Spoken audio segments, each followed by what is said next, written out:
Good morning, everybody. Welcome to Going On Daily on this Saturday morning edition, where I'm here with Lana. Good morning. Hey, it's the Hey. girls' Yeah, what a day. nice surprise for today. Nice little change. Granted, I was sick. However, Yeah. it's nice for you and I to be here together today. Yes. Yes. Yes. We do So, miss Ira, but we will plod on. We will trudge on. listen, he The better be here in show the must go. comments like he said he was going to be. I know. I was thinking about that. Like he better. Where's he at, man? If Because he he better be. sleeps in, oh, sir.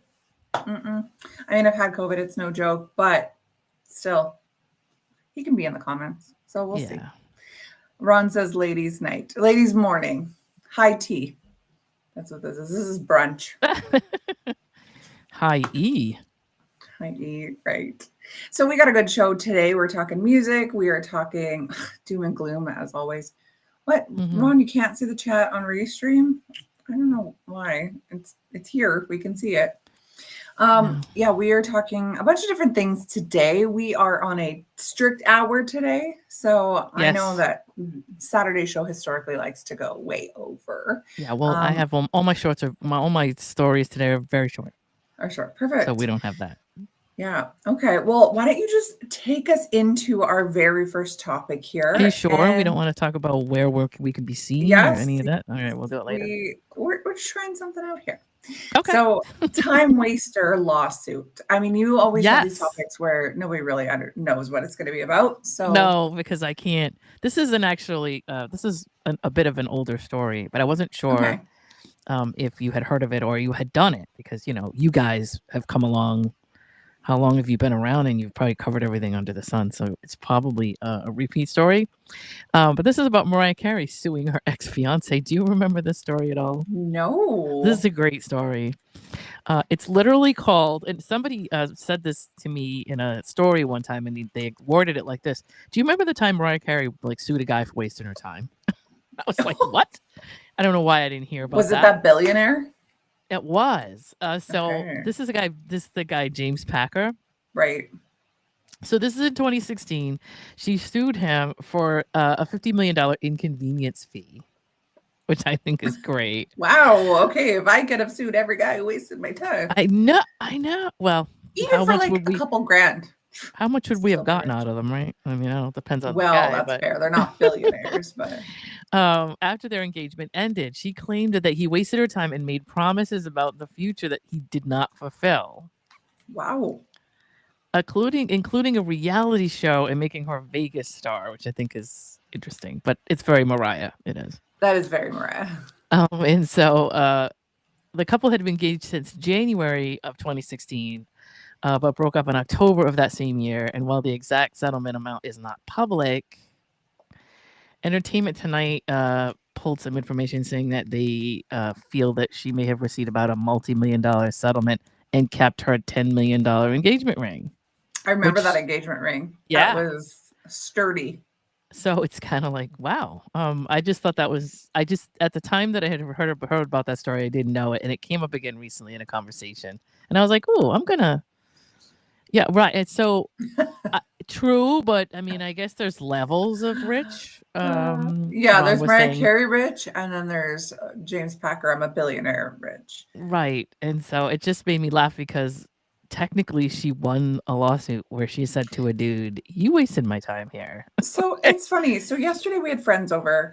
One of Mhm. them works for well, the government, basically the provincial government, and we were Okay. just chatting about like the things that she sees come in there, Hmm. frivolous lawsuits, basically, Yeah. and things like that. And she's Well, like, and the problem is it's the judges who push it through. So like the precedent is set by the judge. So if you yeah. get a judge who is just like no BS, like no, it's not going to go. But if you've Right. got a judge that's like, okay, sure, that's a great, sure, you can sue James Packer for $50 million for wasting your time. Right. So I What? mean, But it's like it's crazy to me. But it is. according to the internet, her net worth, Mariah Carey's net worth, is $340 million. Um, Again, it's like nothing to sniff at. Yeah, 50 million adds to that. But when you're already that rich, does it even really matter? Right. And I guess I don't know. I can't say I'm in her shoes, but I mean Mariah Carey at one time. I was a big Mariah Carey fan when I was younger, and she does have sort of a rags to riches story in a way. For sure. So she at one time didn't have food. I mean, I guess you can go Right. into a survival mode where you're like, oh, I just need to make sure that just in case I have a nest egg, and you maybe don't come out of that mode after a while, where you just keep Yeah. trying to accumulate because you're worried about losing it, even though you don't think, even though that's not possible. I don't know. I don't I know. feel like Mariah's got a little bit of a. She's got her head in the clouds a little bit. She For does. rags to riches, there. I don't feel like there's any humility there. No, I agree. There are some reasons. Like I said, when she first started, and she was going through that Tommy Mottola period, which don't get me wrong, Tommy Mottola is no saint, and he Right. comes out of the same Clive Davis and everything else, that Right. group. So he wasn't probably the nicest to her, Probably not. No. and so She there's some was stuff probably property to him. right, and so but at one point she kind of didn't have to worry about anything, and For sure. there was a little bit of a period there where she had put a bunch of songs together, and she had kind of was trying to scrape through and put tapes out and do what she had to do, and then she met him, and she hit that level of, here's a lot of her stuff that she decided that she wanted to put out or produce or whatever it was that she wanted to do, and he gave her that platform to do it. Yes. And that first couple albums she had was amazing because she was in that space where she didn't have to think about, Yeah. was she going to pay her rent and all that other stuff. Exactly. And then it changed. And then I think right when she did there was a show, everybody remembers MTV Cribs. Okay. Yes. MTV Cribs had a show on her at one time, and she had a couple boob jobs. And you know what? Hey, whatever. I'm older now, so your body is your body. Whatever you want to do is what you want to do. But at that time, I was just kind of like, I sort of liked her because she was pretty flat chested, but at one point, it was just who she was, and I actually loved that about her. I don't know. She just had this look that I loved as far as like an artist is concerned. And Right. of course, they put her on the stage, and when she was doing those big, huge venues with roses and the black dresses and the piano and all that other stuff, kind of like the Whitney Houston, Celine Dion thing, which is I liked. But anyway, she had a couple boob jobs, and it was kind of like, welcome to my home. I remember watching this show and going, I can't see the house. Like, I can't see what's happening. She's in front of the camera to the point where I don't even know what she's talking about. I can't see what she's trying to show us, because her boobs were just like in the camera, and I'm just like, what is she doing? And then there was this whole attitude, I think, when she got money, that like, I think a lot of people become very eccentric when they get money, and they become whoever they really are, and nobody could tell them no anymore. And she just turned into a different She seems like that. Yes. And I just was like, oh, I really love. I like the musical Right. aspect. You're of purist. things, kind of. And so I was just kind of like, I don't really care about. I'm sure that she's happy to be in front of the camera, and I understand this is her house, but like, can she move out of the way? Because I want to see what her house is like. Let me look at your decor. I don't want to see your chest. Yes. And then I worked in radio for 10 years, and so I have a lot of friends in the back end in records, companies and things like that have told me stories. And when I hear stories I don't like, I'm like, and the Mariah Carey had a whole I don't show my left side in pictures thing that went on for a really long time. Things like that. And I get it. Whatever. Maybe I would be the same way. I don't know. Like as I get older, I realize, oh, well, she has to look at herself forever in pictures from years ago. Maybe she doesn't want to see it. But I don't feel like most people turn like that. She's like the kind of girl that has like an excessive rider. Like, I need to have like only white M&Ms. So you don't know where to buy those. Then I'm not showing up. The Van Halen story. That's so funny. Everybody uses the brown M&M. What was that? White M&Ms, brown M&Ms. They had that story. But yeah, but it got to be a little more of a diva thing. Like, well, yes. A Madonna kind of attitude started coming out of her. Like, well, I'll do this photo shoot, but I don't want to show up at 8. And today's the day I decided I'm going to show up at 11, and I just want everybody to wait because I'm me. I don't like that attitude. That just wasn't my thing. So I'm not saying that I just was a fan of hers till probably the mid 90s. And then I was like, okay, I can't anymore because I'm hearing too many stories of like her just being whatever. Do you remember when she did the movie Precious? Yes.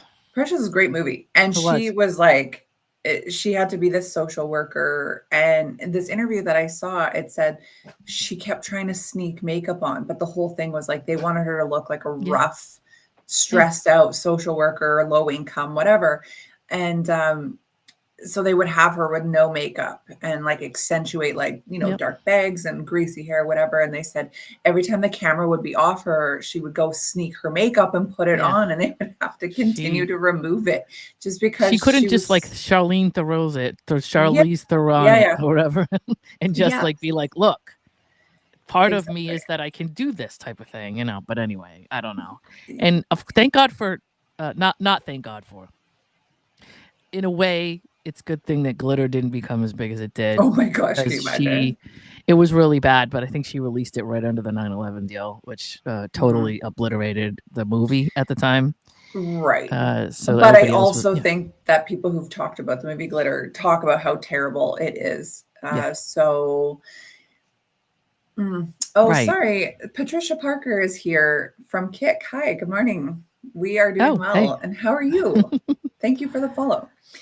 Yeah, I think if Glitter had gone on to be You're right. successful, she would have been just like Like, what in would the have clouds more right. so. I think It, this was like a taste of humility a little bit because that movie was bad. right. There's I mean, don't get me wrong. Every artist I think that does a movie is already like, oh, is this going to work for them? Because that's not really their thing. And I know a lot of artists do. I'm thinking of Madonna and some of the movies she did, you know, especially that, whatever that movie was that she did, where she was with Sean Penn. I can't even remember, but, Oh, yeah. you know, like that's going to happen kind of thing. So it's like, all right, you know, they, you know, that they're not actresses. That's not their thing. But yeah, I heard the same thing about Precious, and yeah, that's like, what's the word I'm looking for? It's almost like an addict kind of attitude, you know, like, no. Well, Yeah. there's Desperately Seeking Susan, talking to Havenshine here. But there was that Who's That Girl she did, and there was another one that I can't remember that she did around that same time, and it was absolutely, you don't remember it because it was that bad. Like, it just, you know, and I think a lot of us when we were young, you know, were excited about it at the time because of Purple Rain and movies like that, where, Yes, yeah, I mean, that was cheesy, but we loved it. That had one of the of best course, soundtracks because ever. But everyone loved Prince, so yeah, Prince so could do no anyway, wrong back then. Not me, but everyone else. right? No, I don't, I don't. When I look back at the movie, I'm just like, oh, God. But I mean, I was 16 or something at the time, so Right. I actually I had haven't no seen it. taste. I haven't seen it at all. So Never? Oh my Prince God. creeps me out. So I don't. Really? Yeah. Well, he's dead now. He can't hurt you. Watch Wow. the movie. He can't hurt you. Okay, I will. I will watch the movie. I know that Ron loves Prince. Like Yeah. Prince is always at the top of the countdowns that we Yep. have here. And I'm Yep. like, there's so much good music out there from the 80s, the 90s, whatever. And Prince is number one. Are you kidding me? So we So, have a little bit of a fight, as a Ron and I. musician and as a daughter of a musician and coming from that background, the man had an unbelievable amount of talent. So, You're right. like, I will give you that.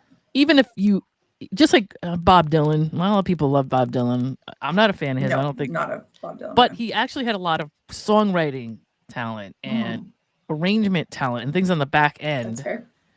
that contributed to so many other careers. And so Prince had such a catalog of music that other artists made You're a ton of right. money on. And he I played like actually 26 instruments. I mean, how can you beat That's that? crazy. I actually did an episode for Ron. It was Mhm. songs that Prince had written that Mhm. we didn't even realize that he had written for other Yeah. people. So, Yep. Patricia's asking, do we stream every day? Yes, except for Fridays, Monday to Thursday, Saturday, and Sunday from 10 a.m. Eastern or 8 a.m. my time. Usually about an hour. Sometimes it goes over. Sundays, I Mhm. think we do a shorter show. The only time in those 6 days that we don't go on is if there's like technical difficulties on the back end. The internet doesn't want to internet Yeah. that day, then it doesn't happen. But Internet yes. not interneting. It's a good way to Which put happens. It happens. You know, Yep. we're so reliant as a society on the internet. It's If it true. goes down, we have no money. In turn, we have no food, no power. So We're Yeah. not living at that point. But what are you gonna do? So Yes. I'm gonna. That's it. That's my little short story. I I just love thought it. You know it what? was When great. celebrities have a lawsuit like this, a frivolous one. This is like JJ and I have been talking about this Blake Lively, Justin, I can't Hmm. remember his name, lawsuit and like how Yeah, ridiculous it is. It's like Blake Lively doesn't need the money. I She know. doesn't need that money. She's doing it out of principle. And yet she's the one who looks like, again, I wasn't there, but like she's the one that looks like she was the troublemaker. And so it's like you just have that much money that you can just waste it. Right. Like you have legal fees that you can just waste for what? I know. I know. It's interesting. The thing I wanted to mention was this lawsuit for Mariah Carey. Like, what precedent did it set? Because things like this do Right. hit the books, and then people can then springboard off of Totally. whatever that was. And so, is that good, or not? Who knows? Yeah, But exactly. I remember I've had zero trouble in my life, yeah, right? I don't need legal teams. However, I got fired for not getting the COVID shot, and I wanted to know if there was like some legal grounds for this, right? And right. I was told by the lawyer there is no precedent set yet. If Hmm. this has been 2 years later, different Right. story. But at the time, no precedent set. So I'm just picturing Mariah setting the precedent for all us scorned women out here Yes, with that's men exactly what I who was we've met thinking. on Like, Tinder who said that there was a life for us, but in turn just were using us or just right. ghosted What was he us. using her for? I guess he was just using her to look good, I guess. Fame. I Or mean, she's yeah. beautiful, but I'm sure she like throws plates. I'm sure of it. She gets mad, she throws plates. You got I your think so. mom's, your grandma's decorative plates, they're heirlooms. She's gonna throw them. I think I know. that's What did they that's say? the Mariah When you're mad at crazy. a woman and you have an argument, make sure you're at you're at her place, not yours, so that she could bust up all of her own stuff, and Are then you you? can leave, and everybody your own stuff That's is funny. safe. There's a movie called Two Can Play That Game if you're into Vivica Fox. You may have Yeah, seen it. I love Vivica Fox. And I at the actually think I've beginning, seen she's that. yeah, she that's her like her line in there like, why do women have arguments with men in their apartments, or what, Yeah, or in why do men have arguments with women in their own apartments? Why don't they go to her house totally. so that when she gets mad, she could just break up all of her own stuff, and then you can leave and go home and like you're scot free, and she's the one who has to pay for her own damages. Why do men do that? I don't know. It's kind That's of funny because hilarious. women do probably do through their own stuff. They're just Well, I'm tantrums. sure most or some, I don't. Yeah. But I thought about it. One time I got mad at my ex-husband. I hid my wedding ring in the snow. That was so stupid. Because then I was like, Oh, what are you thinking? These are diamonds. And then I I know. found it. So You that was getting like that my little only anger time. flash where you're not like real Yeah. logical. I'm like, take that, forgetting like this is my diamond. One of these Hide days, his. between you and me, Becky, I'm going to send you some videos of men who have thrown tantrums and obliterated some woman's Beautiful. apartment and Oh my broke gosh. everything. And yeah, Terrifying. just like, hey, all right, if you don't want to be with me, well, then I'm just going to ruin everything you ever owned. Because that'll Wow. work. That'll bring you right back to me. I don't get Well, it's the like these no logic there, I people guess. who find out their spouse has been cheating or whatever and then throw everything they own on the lawn. Like the thing is Yeah, like when I have marriage troubles, the yeah, last thing I want is my neighbors to know. I true. don't I don't want my spouse to be homeless. Yeah, like I may hate them, but like I don't want them Yeah. to be homeless. And like I don't want my neighbors knowing what's going on. Like just to throw it all out. I don't know. That's my I opinion. wonder if it's movie stuff. Like, I wonder if those people that do that just Right. like learned it from like silly movies that they watched. Exactly. Anyway, well, here we go. Oh, we're going down that road again. Where Yeah, we're we're going riffing. down. We're Okay. riffing. We're ripping. Okay, let me take us into this doom and gloom story because classic Becky. Okay. Why on this Saturday morning with these I beautiful little bubbles behind me? Why wouldn't I? I love it though. I love doom and gloom. Bring it. Yeah, you do. Okay, Ron, we're gonna do the physiotherapist story. I see you've put up the bubble story, but this is so sad. So this just happened. What day is this today? The 18th, 19th, 19th. 19th. So this happened on, I think, around the 9th of July. So just. Okay. But there's a physiotherapist out of Arizona who runs a health clinic, including oxygen therapy. So when I went through cancer, my treatment in Mexico was to include the hyperbaric chamber for oxygen. But when I decided to do the chemo there, they said, you can't do whatever. I couldn't do it. So I haven't been in a hyperbaric chamber. However, I wanted to, and it was going to be part of the protocol. So I guess the story is crazy. That was the episode's graphic. Yes, you're right. This 43-year-old physiotherapist was found dead inside of the hyperbaric chamber. And so if you know anything about hyperbaric chamber, it basically just pumps oxygen into you. If you, let's say you have diving sickness there, if you got the bends, you go into a hyperbaric chamber to like level yourself out, unbend you. Yes. Yeah. So he was found inside of it dead because this machine caught on fire. Oh God. Isn't this so tragic? That's weird. Yeah. So now, it's saying that he was treating himself. What was he doing in there? Testing? Perhaps. I'm not sure. They can't ask it. So I don't know. No, I mean, yeah. I'm just saying, you wonder, like, what did anybody at this clinic know why he was in there, or what was he doing? Because I would think that there'd be somebody on the back end doing the control panel, right? So like, I don't know. It's saying that the Lake Havasu City Fire Department said in a statement just a couple days, or that day, that the fire and police personnel were dispatched to the Havasu Health and Hyperbarics on Wednesday at just about 11 p.m. After receiving a 911 call about a burn victim. Yikes. When they arrived, they found that the building was absolutely filled with smoke, and the intact hyperbaric chamber appeared to have a flash fire while the person was inside. So maybe it was inside, the fire started, and the person who was doing the control panel called 911. Maybe that's more realistic. He was pronounced dead at the scene. His name was Walter Foxcroft, and he was the owner of the clinic, according to LinkedIn. Nobody else was injured, luckily, but man, just it's so tragic. Right. I don't know. And so for me, who frequents all kinds of like health centers around here, it's like I was even thinking, man, like I should start doing hyperbaric now that I'm like, past everything. I don't know. Now I'm a little nervous. Now I'm a little sketched out. It sounds like a completely weird one-off anomaly thing. So probably you'll be okay. Yes. So, well, it's saying that the fire department is saying that they are investigating the cause of the fire and then the circumstances surrounding this guy's death. It's saying that it wasn't clear why he was in the chamber. So now I'm thinking like, oh, maybe he wasn't supposed to be in there. I don't know. And like, why were you there at 11 o'clock at night? That was the next thing I was going to ask. That's a weird time of day for or night for oxygenation. You would think that would make you like really awake after that, unless he just was like, hey, I don't want Red Bull, let's just oxygenate. I don't know, working the night shift before we hit the rave. Right. Exactly. Myself and then head down to the rave.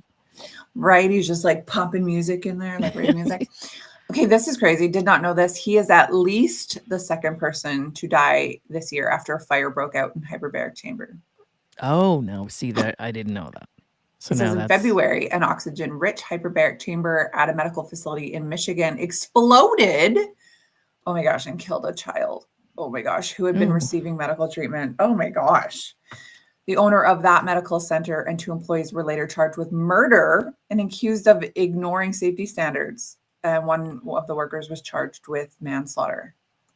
So maybe, so my next statement is going to be, who is the worst? Were these hyperbaric chambers created by one specific company, and what are the practices of that company? BlackRock. Yeah, exactly. It's hard to say. Like there obviously is some sort of like standard. They probably have to get it. Like, so the clinic I went to in Mexico, it was called Clinica and Hyperbarica. So it was a clinic and hyperbaric chamber. It's like what they are known for. The doctor, one of my doctors there is like a doctor very well trained in hyperbaric medicine. So like I didn't even know that was an option, that I could be sitting in there and a fire could break out. So now I'm a little bit, like I said, I'm a little nervous because I wanted to go back and do it. This article goes on to explain like what it is for anybody who doesn't really know. So it's pressurized tubes in which patients receive pure oxygen. They lay inside and either have a mask or a clear hood placed over their heads. That's a little creepy. There is a significant risk for fire in the chamber because they are an oxygen-rich environment. And it's also not always possible to get out of the chamber when fire sparks. Yeah, because as far as I know, there's a couple of doors that need to pressurize it. Due to the enclosed and pressurized nature of the chamber, it is impossible to quickly open the door when the chamber is pressurized. Oh my gosh, the goal of the treatment is to speed up the healing of damaged or infected tissue that is starved for oxygen. So like I totally see the pluses to it. Now I'm really reconsidering if I want to go in them, honestly. I would do if I mean, me being the research nerd that I am, I'd go down the road of like, who are these people? What facility is this? Is this a facility that has had several sites for other things? Right. Are there people in here that had nothing to do with this, but we're trying to sell it to get Right. patients? You Yes. know, all that kind of stuff, because it's very possible that um, those two particular places or those two particular chambers, you know, Mhm. would be being dealt with people that were irresponsible, or you Right. know, Yeah. Like, whatever was it inspections weren't done or whatever. for So it could sure? be Like, that. was it a clinic who specializes in this? You have a doctor running it, or is it like a couple Yeah, of like people they hired off the street to run it? right. You know how they have those they're kind of like health clinics, but they're not. They're like strip mall clinic kind of places where And everyone runs a multi-level yeah. marketing. They're like, here, take this Or product. It's it's from like they're Avon. adjacent medical, Yeah. but they're not actually medical Yeah. people in it, you know, where it's not affiliated with a hospital or anything like that, that kind of thing. Maybe. Right. I mean, maybe that's a lot more common in the States. In Maybe. Canada, I don't know. I don't know if we have a lot of like holistic centers. We have a lot of we have everything's public, right? So it's like there's not a lot of like private stuff. Yeah, we do. We have a lot of private practice. Yes, you do. You know, so it could be something like that. And so maybe you Interesting. won't have to worry about it. You guys probably have Yeah. stronger regulations than we do, I'm Right. sure. I know there is a hyperbaric chamber center in the next town over, like where my in-laws live. So I don't know. I have to really consider it. Ron is Yeah. letting us know here that I forgot to let everyone know where they can find us. So why don't I Yeah. take a moment here to let us know? Okay. So first of all, we are back on Facebook, going on Daily Morning Show. Just type that in. You will find us. It is fairly brand new over there. I've posted a few videos. We aren't even able to go live yet on there, but we will very, very soon. So follow us there. Please give us a like there. Of course, you can support the show on Patreon at Rhode Island Broadcasting or on our website, rhodeislandbroadcasting.net. Here you can see under me, there is a whole ton of social medias now that we have. Ron has been working diligently these last few weeks since the whole Facebook crash, the great Facebook crash of June. We've got, what do we got? U42, Odyssey, Parlor, Space Hey, Gab, MeWe, LinkedIn, TikTok, Blue Sky, Patreon. All of these are at RI Broadcasting. You can absolutely support the show over there. You can listen to us if you don't want to see us. If you just want to hear us, Red Circle, Spotify, TuneIn, and iHeartRadio at RI Broadcasting. Or if you just want to watch us live on 10 a.m. Eastern, 8 a.m. Mountain Time, you can check us out on Kick, where our new friend in the comments is commenting from, YouTube, and Rumble at Rhode Island Broadcasting, or on Twitch at RI_broadcasting. So yeah, that is a mouthful. There is a lot to know these days. I think Either way, Ron has an addiction to platforms. Ron loves platforms. Platform addiction. Ron, is this true? Can you speak to this? I think so. I don't know. You know what? Facebook was a big loss. There was 10,000 followers on Rhode Island Broadcasting. That took them a few years to accumulate, and it sucks when Facebook decides that your content shouldn't be happening, whether that was a hack or whatever the case may be, and you lose that, and you've got to start over. I think it went wonky. There were some groups. There were several groups that I know of that just started getting really weird violations and getting zucked or called together, and not. Some of them were able to come back, and other ones never did. So something happened with the algorithm or something. I think with everybody. So it's a bummer. Yeah, it's unfortunate that Rhode Island Broadcasting was victim to that. Yeah. So, you know, we're starting over. And so why not just put them on everywhere? This gave Ron sort of an opportunity to just branch out from Facebook. And if Facebook is not everything.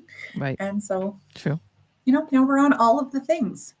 All of the things. All of the things. Okay, let's get back to it here. And so it goes. And so it goes. So, you know, I'm a big Billy Joel fan. So we'll start there. Okay. And I'm watching me and my crazy documentaries. The two favorite documentaries I have are true crime. Yeah, and like naturally. musicians' past lives and early starts and things like that. So as of last night, there's a 2-part documentary on Billy Joel's life that ran Oh. started last night, and then there's next Friday or this Friday coming up. They're gonna put part 2 on, but I've always been a Billy Joel fan. I've loved him. Thought this would be a nice light thing. If you haven't seen, the name of that documentary is "And So It Goes," and that's why I Mm. use that title. And it's just basically there's a lot of reasons I love Billy Joel. Obviously, he's a popular kind of rock star, but Mhm. my favorite thing about him was that he's so obviously musically inclined. Yes. Can transition through a song and arrangement and timing, um, similar to something Led Zeppelin would do, but not a lot of Love people that. do. And Mhm. then he's got not weird, but he's got like influences in classical music and influences in Yes.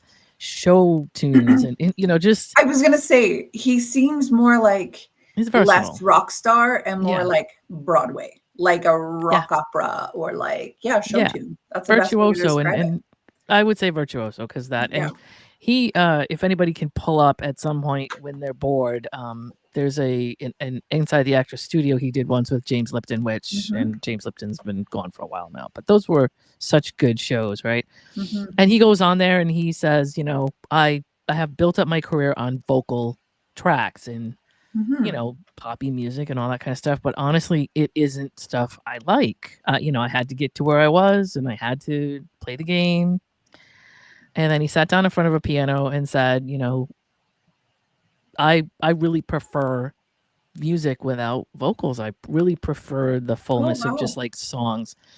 And James Lipton's like, well, what are some of your favorite? And he's like, well, I don't really have, I like classical music, but I really like arranging classical music. And he sat down like and wrote 3 or 4 or played 3 or 4 off the top of his head that he created right there. Like So he's a this is the composer. kind, yeah, he's literally going to be a composer. So Oh he's the my type gosh. to me that would like after everything is said and done, when people are going to Berkeley Music in Massachusetts and they're learning Mhm. all about music, he's going to be studied. Billy Yeah. Joel will be studied like a Yes. classical artist long after he's gone, which I think is amazing. And if you Mhm. ever hear some of his stuff like Turnstiles, and there's little pieces in his albums where he just goes into this classical craziness, how he is on the piano is just amazing. There are stories of, again, me and my friends that are in radio and stuff I've heard stories on the back end about his attitude and Oh, whether sweet diva. whether he what kind of whether how friendly he is. Honestly, as I get older I understand a lot of things that I didn't when I was younger. And like, you remember that Seinfeld thing where Kesha was trying to come out of some award show and Seinfeld was standing there Yes, and he talking was to like, somebody and Kesha was just like, "Hey, oh my "Give god, you're me a Seinfeld." And she goes hug." to hug him and he one didn't really know who she was, which is kind of funny. And two, but I mean his world is his world and she just wasn't somebody that was somebody he knew for Right. whatever reason. And she went off about how offended she was, and he's like, "I don't know Yeah. who that was. But also I get the, "Hey, don't come out of somewhere and hug me. I don't know you. Don't touch I me." don't Like I know get that. you. Just because 'cause you're famous doesn't mean I wanna touch you." Right. And Yeah. like I think if I was famous, which isn't gonna happen, so it doesn't matter, Yes, it I will. would no, it won't. Not well, maybe after I'm dead. But it's the type of thing where I don't also don't want to sometimes there you just want to be you and live your life and do stuff and not deal with that stuff. And I get For sure. how artists, especially I can completely see Billy Joel getting cranky over that. So I get it. Yeah. He's just like, So "Can I've heard someone stop stories. saying piano man Yeah. to me? Can I know someone he actually stop said that asking me to he's play like piano man?" he in the documentary he said, um he explained, how that song was created and what it was about. And he said, in the shows, I got so sick of it that for a few shows I stopped playing it because I just Wow. and he said, let me tell you what kind of like I got such crazy The feedback about that like backlash. we never took it out of the show again Can because you imagine going to a show and yeah. piano man is not there? You're And I like, get that's it. why you're going. I know, but I like it. So I get the two sides of the artist experience, meaning, listen, I need to work and I like music and I just want to play and but I need to get hits on the books because I need to pay my rent. Like I don't know if I don't want to drive a cab or I don't want to waitress the Yeah. rest of my life or whatever. And then you get to a point where you're making a decent amount of money and you have to put the songs aside that you if you're not like into the poppy stuff and you really like the arrangement and the background of stuff and the music part of it, I can see how you can get really aggravated eventually about that's all that people want to talk to you about is your top 40 hit, right? So Yes. They don't want to talk complicated. about what a talented artist, musician you are, the depth to the music Right. that you're writing. They want to talk about kind of a Exactly. cheesy song. And as a DJ, I get frustrated too sometimes because people just all they know is the common stuff, and they, you can do a whole set in a club, and you talk to the bartenders Yes. and say, "Hey, did you hear the song I played at 9:30?" And they're like, "No, I didn't. I didn't hear one song you did all night." Like that's everybody's in their own little world. Or I'm picturing like people have you as a DJ and like you have this vast arrangement of music and people are like, I want to hear the Macarena. I want to hear the chicken dance. I want to hear Don't Stop Believing. Honestly, those are where your gigs are at. Like that's where your gigs land. And this most of the time that's what people want to hear. And you get so sick and tired of, even I get sick and tired of playing Piano Man. I never even it's not even my song. Yeah. Or American Pie. There's as a DJ, that's such an annoying song. I'm surprised people want to hear that. That's terrible. At the end of every big gig, especially like weddings and things like that, people always want to hear that at the end of the night because they all want to sit and drunk and sing. Fair.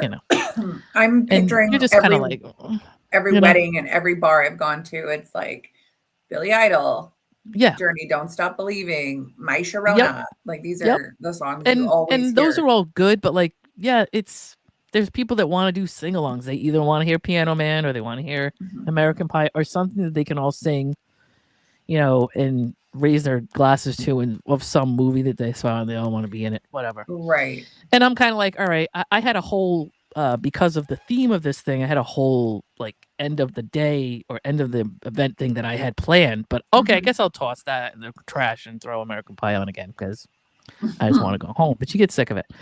So anyway, it's a really good. I haven't even gotten all the way through the documentary because it's pretty long, and I didn't want to watch it last night and fall asleep on it, so I've been doing it this morning. But I mean, you think about Billy Joel; he started kind of in the '60s, and when he tried to become an artist, he was trying to. I mean, he was coming up in the Beatles era, which is crazy. You don't really think about it that way, and he actually became really famous more like less in the early '70s when you think about it. So you forget that he had a whole career before that. He had a whole 2 or 3 different record labels that just put him through hell and he never made money with. He had, so there's so many different things that went on before he became famous that you forget all that stuff. And some of it I didn't know. Anyway, so I put a top 5 together of his songs. Now, let me start by saying there's no way to put 5 songs by Billy Joel together. You cannot quantify a Billy Joel top. You could do like a 3-part podcast just on Billy Joel songs. For sure. Yes. So for everybody that thinks I'm not putting their song on the list, I'm sorry, but these are my favorite songs. These are just my favorites. Yes. Being an intimate DJ, you're going to have to understand that some of my favorites are not the popular tunes. Totally. Right. But these are when I want to hear Billy Joel tunes, these are the ones I go to, and nobody else has to like them but me. So I'm starting with that. And then I did have a couple of honorable mentions I threw in because, I want to be wrong someday. So we'll start with the honorable mentions. One of them is Only the Good Die Young, and that was from 1977. Really? I'm going to give you the years too. Yeah. A lot of his really big tunes, a lot of his like New York Catholic tunes and stuff like that are kind of like mid 70s. The vibe of the song doesn't even feel 70s. Like it feels 80s for sure. Does it?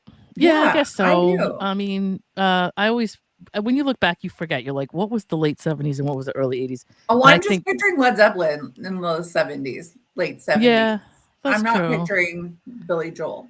See, at all. It reminds me, obviously, I was kind of, I don't know if you were alive during the 70s or if you were conscious of where you were. Okay, so I'm an old during soul. 1977, I mean, I was almost 10 years old at that point. So to me, it was very much part of that landscape. And it did start to change and sound different towards the end of the 70s and into the early 80s. As it does at the end of every decade. Yeah. Right. So, I mean, Led Zeppelin does sound more like almost the late 60s to me, but that's fair. You're right. So the one of the other ones is The Longest Time. Okay. It's a very Christy Brinkley era of his life. Right. Yes. And he did a lot of doo-woppy stuff. But I loved it because much like Huey Lewis did at some point, you know, he does a lot of homage to stuff that he was raised on. And so him going back and doing a lot of doo-wop songs at this point, I guess, would be happiness for him, or just hitting a sweet spot in his life or whatever. Yeah. You're really speaking Ron's language here. You've talked about Prince, you've talked about Huey Lewis, you've talked about Billy Joel. You've made Ron one happy guy today. I aim to please, but I also wasn't trying to. I mean, we just happen to both love Huey Lewis. It's like we went into this conversation about Huey Lewis that we just love him. And if you listen to that song, anything that Billy Joel does, although a lot of people don't care and they just sing the words and whatever, if you listen to the arrangements and if you listen to the acapellas of that and the layers of it, if you really listen to it, I know, like I said, most people don't really do it, but if you do, you can see like how much of a complicated song that was put together, even though it doesn't sound like it. It's the weirdest thing. That's why I like him. One of my other ones was Moving Out. I love Moving Out. That is my number one. Same album. My number one. That comes off the Good Thing album, is Only the Good Die Young. I forget. I didn't put the albums on these, but so same album, 1977. Another one was Big Shot, which came out like a year in the album, a year later, or I think was released a year later, and Big Shot might even be on that same album. And if you're from Rhode Island, you can't love Billy Joel and not love Scenes from an Italian Restaurant, God forbid. And that's also 1977 on the same album with Only the Good Die Young. But that's a song that's the same thing where everybody likes to do the sing along to it. But being that he was such a huge Zeppelin fan, that's a song that has several arrangements going through it. I actually don't know that one. I'm excited. No? I've got Apple Music queued up for as soon as we're done here. And it's a long song. It was never a song. There was a point in time where they did album tracks, and there were album radio stations that would play not that 3.5 minute thing that the top 40s would do. Boston BCN is one of them, where they just would play like one side of an album, and a lot of artists specifically wanted that play time. So this is one of those songs that I think it's good 6 minutes long. It's 7.5 minutes. I was 35. Underestimating it. So yeah, it goes through, like I said, you tell me after you've heard it, it goes through several. It's slow, it's fast, it does have a lot of Broadway to it. It sounds like that, but it's really good. You know, like my two favorite bands are Led Zeppelin and Queen. You know, so you'll love it because it's like that same rock opera type of thing. Yes, there's something so like whimsical about both of their music, especially Queen's music. So maybe that's why I like Billy Joel. I never even thought of them in the same category, but maybe. Definitely, and even a little Elton John. I know that he gets sick and tired of getting compared to Elton John, but they sort of have that some kind. I think Elton John's a little more Broadway-ish than Billy Joel is, and he's a little more gritty. But anyway, and then of course I gotta throw Piano Man in there. I mean, it's a great song. For several reasons. It's a popular song, and people just take, in my opinion, they take the superficial off the top of it. But if you listen to the song, and the theme of the song, there's a lot of like broken dreams and unfinished lives and all that kind of stuff in that song, where everybody's just trying to do their thing and they're just in there drinking because life didn't go the way they wanted it to. Right. Listen to it. Also, it's his personal life, meaning he literally went under a pseudonym. I don't know if you know that. There's a point in time where he was trying to deal with his first contract and couldn't get out of it. He wasn't making any money and he was trying to be famous, but he couldn't make the money because this contract had him in a corner where he couldn't do what he wanted. He signed away everything. Yeah. So he had to make money while he figured out the next move and get on another label. And so he couldn't play as him because he literally didn't have his own name, because of this contract he was under. So he was in Hollywood. They were in California for a while, and he didn't do very well in California, but he figured that's where we go. That's what we do. We go to California because that's where you get famous, because that's what everybody else does. And he, under a pseudonym, him and his wife both, she waitressed, and he played as just like a piano dude. Wow. In like just some bar on the Strip, but under a different name so they can pay rent. Just get by. And so this song is literally, he said everybody in the song is literally a guy or a person that was in that bar at the time. I did not know that. And he did that thing. If you ever watch Saturday Night Live and you see Bill Murray, that's literally who Billy Joel was for a little while. He's like, singing that, doing that loungy thing. Yeah. He's like, that's exactly what he was doing, where they would, paying him to be there, maybe tossing dollars into a cup, whatever. and getting his drinks for free. That whole song, he said, is pretty much the honest truth of what his life was at that time. That's cool. So that's why I love it. I know a lot of people just like to sing the words, but that's why I love it. Plus, I can't remember which artist it was. They were talking to a bunch of guys, Bruce Springsteen and all kinds of guys about his career. But one of the guys, I think that was Kenny Loggins, was like, "Oh, and it's got a harmonica in it. That doesn't happen in piano bars. Did you notice that? Like, nobody knows why. Like, it sounds really good, and it's really good to sing to. But like, if you ever go to a piano bar, the dude will never whip out a harmonica. Right. But it sounds so good in the song anyway. So that was 1973. Okay. So that was when he was famous enough that people knew him, but he couldn't catch a break because of the stuff that he had signed and he was trying to get out of. So, right. Those are the honorable mentions. I didn't even get into the list. So here's my top 5 list. One of them is New York State of Mind. That song is absolutely amazing and brilliant, right? 1976. Another one is Downeaster Alexa. It's very New Englandy, and that's why I love it. It's all about I don't even know it. being on the water. Downeaster Alexa is on I his see 1989 album. Yeah, 89. Wow. Yeah, I love that whole album, including We Didn't Start the Fire, which is another one that I love off that album. And so that's my number 3. My number my number 2 is Allentown. I absolutely love Allentown. That is one of the best. It's just it's literally a song about a bunch of people. Again, it's very blue collar, and it's about Allentown, Pennsylvania. And he wrote a song about a bunch of people who didn't know what to do because the industry was dying and the steel industry was going somewhere else. And everybody that moved there and lived there lived off this industry. And also there were guys that were graduating high school at that time that was supposed to be all that everybody just knew that's what you did. Right. Yeah. And so a lot of stuff is happening in that song, both the industry changing and people that didn't really like, I don't want to be a steel worker, or I don't want this to be my life. Like, but they were told by their families, look, this is what you do. This is what we did. Yes. And you try to be better than us? No, you go into the steel mills like we did, that kind of thing. It's a really good song, and it has a good sound to it. And A Matter of Trust is another song I absolutely love. That's like straight in the middle of, like, I was graduating high school at that time. And that song, for me, I don't know, it just has a really a feel to it that is personal to me. So it just reminds me of that time in my life when I was graduating, and it was kind of like, I think the summer of '86 that came out, and just whatever. Anyway, that's all. That's my top 5. Again, it doesn't have to be songs you like. These are my Billy Joel subjective. go-tos. It's personal. It's very personal. And Ron wrote "It's Still Rock and Roll to Me." That song is actually a really cool tune, but like I said, there's no way to like put a list together. There's no way to quantify. Best. That's right. There's probably 20 songs of his that are the best to begin with, so there's no way, to do it. But that's my list, and if you have a chance to watch that documentary, I will. I love a good documentary. Good. It's Ira on Max, is here, by the way. Max. Ira's here. Ira's here. He missed the top 5, which is probably okay because he hates a top 5. He gets mad about a top 5. Okay, well, why don't I give you guys a top 5? Well, again, can't quantify it, but I'm looking at this list here. It's Still Rock and Roll to Me is on it. We Didn't Start the Fire is on it. You May Be Right is on it. Moving Out, of course, my favorite.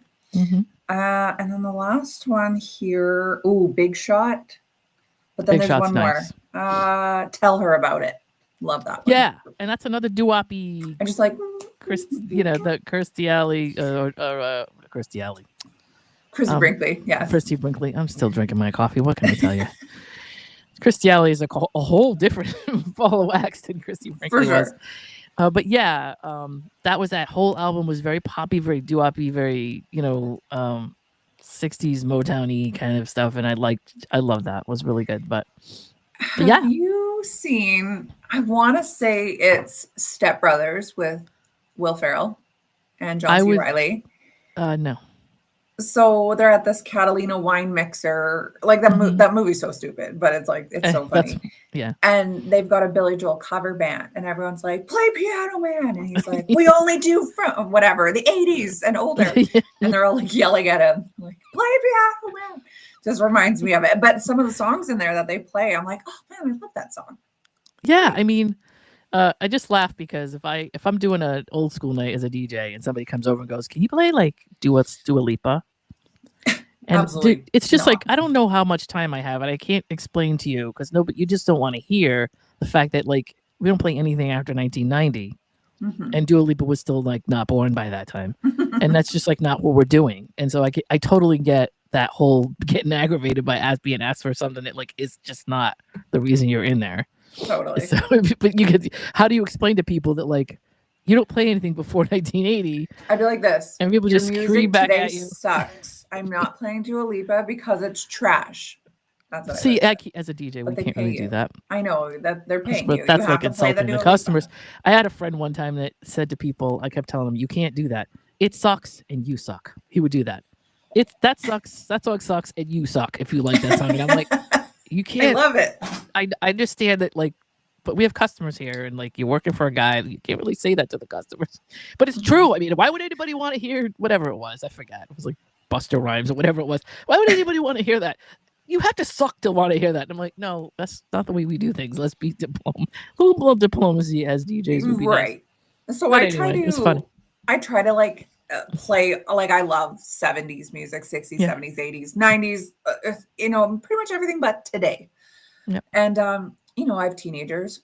Mhm. And so they like some of this crap. And Yeah. I said to my kid one day, I'm like, I hate your music. Like I had something on and she's like, I hate this. And I'm like, listen, your music is trash. All I hear is, and she's like, it doesn't sound like that. I literally switched the Sirius XM to hip hop radio or whatever. And she just like bursts out laughing. She's like, I think you're right. I'm like, I am right. I said, now let's just, I said, you can still like, if you're into hip hop, whatever, like, let's listen to like, I don't know, Dr. Dre, Eminem, early 2000s. Like, so, the best thing to do for kids, I found, is to show them where they're getting their samples from. Because everything that kids listen to right now came from at least 2 iterations of a previous tune. And then you could say, hey, listen, you know, I know you like this song. It's really cool. But did you know it came from this? Then you can educate them a little bit. Maybe they'll get like, oh, that's cool. I don't know. Maybe not. But that's the way I do it. Yeah. To show that, hey, you wouldn't have this if we didn't have this. And this is where this came from. And so, yes, you know, I don't know. My one daughter knows a lot of things just from like TikTok. Like she'll sing songs and I'm like, how? Like I think I commented once on here. She knew like we're in Mexico and I'm watching her mouth the words and she's like, qu'est-ce que c'est? Fa, fa, fa, fa. And I'm like, you're 10 years old. Like, how do you know that? Where did you learn this? Yep. But she did. And I do love TikTok for that.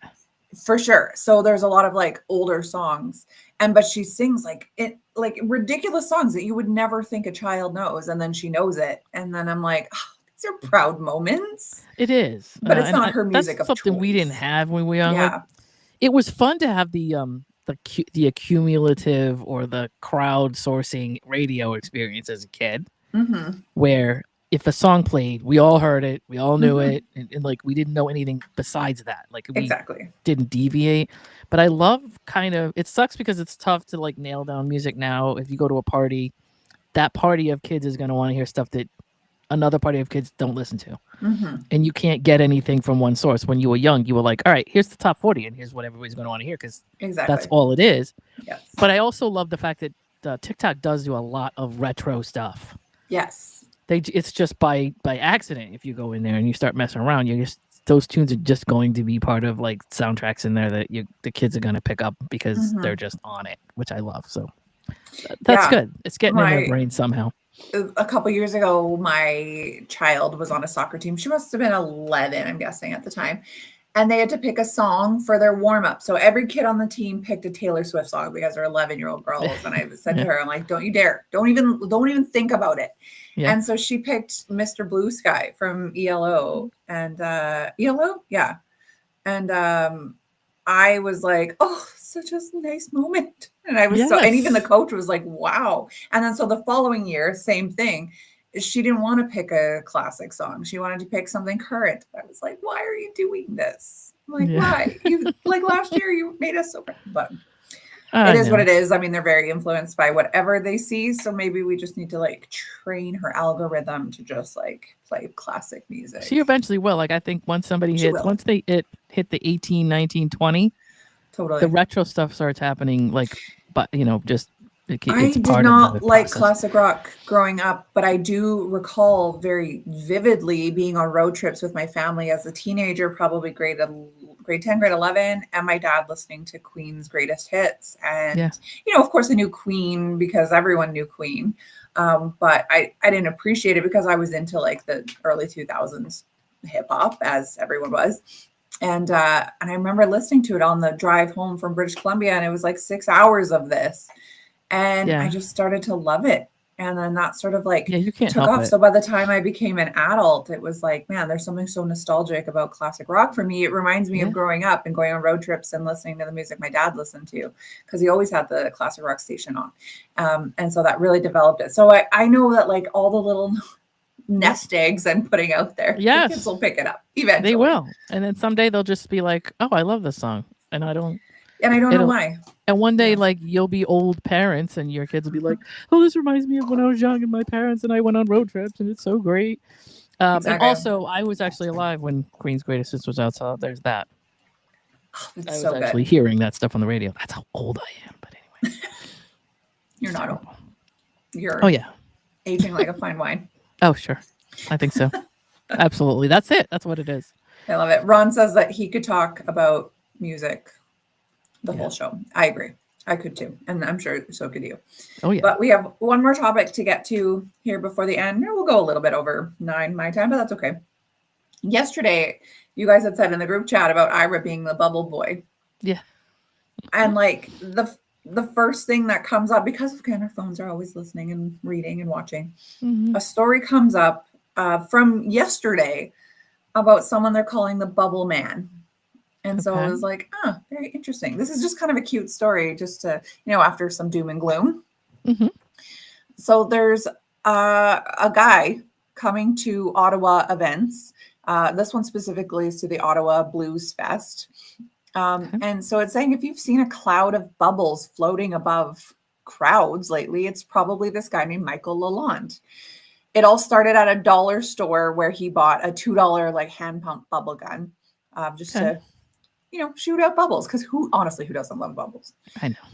He said I don't people know loved anybody it that doesn't. so right. Hmm. People love it so much, and they were obsessed. I mean, especially you're at a festival. Yep. People have been drinking, people have been whatever partaking. There's bubbles. We're happy. So it was then that this guy decided to continue investing in more intricate bubble gums. First, guns, not gums. Yep. First came a battery-powered gun. Then he upgraded to a rechargeable gun so that he could sidestep the need for batteries that depleted way too fast. 3 years later, his bubble gun fame has generated countless stories.